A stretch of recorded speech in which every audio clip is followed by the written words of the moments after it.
ఇలాగా ఏదో ఆ అబ్బాయి మీద నాకు ఒక ప్రేమ, ఒక అభిమానం ఏర్పడిపోయింది.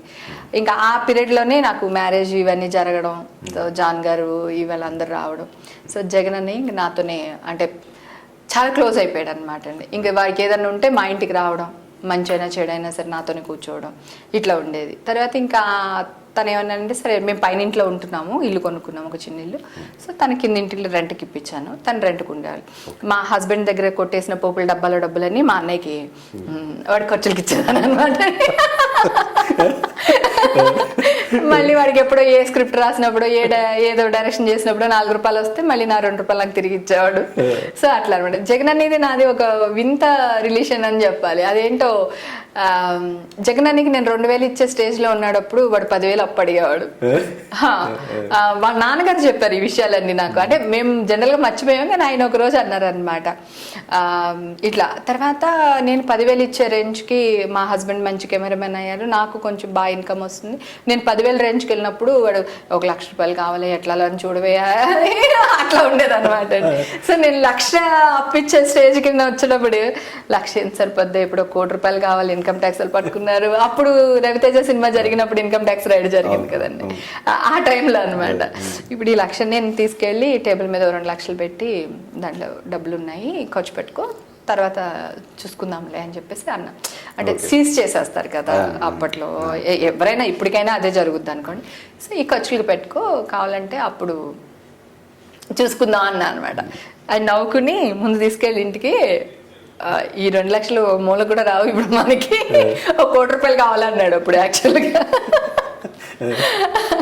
అలా నేను 10,00,000 కావాలని 10,00,000 నేను ఇచ్చే స్టేజ్కి వెళ్ళేటప్పటికి అన్నయ్యకి కోట్లలో కావాల్సి వచ్చింది.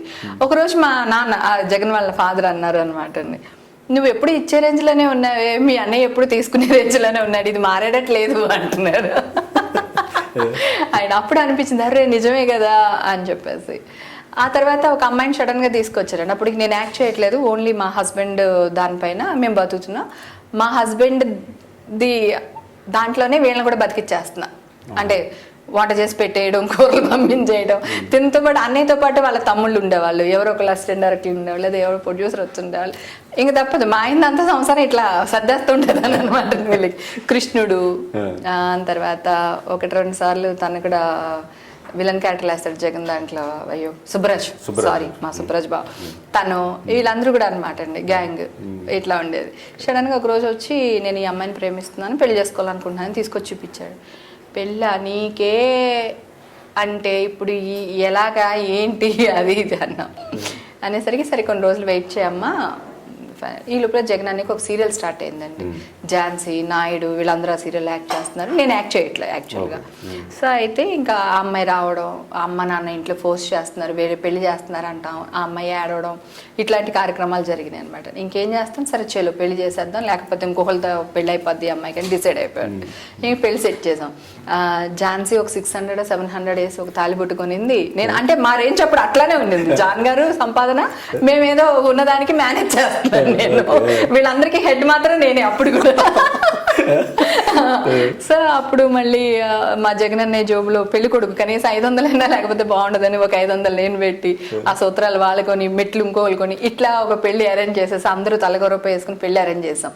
ఫైనల్ గా వస్తే పెళ్లి కూతురు తాలూకు తల్లిదండ్రులు లేరు.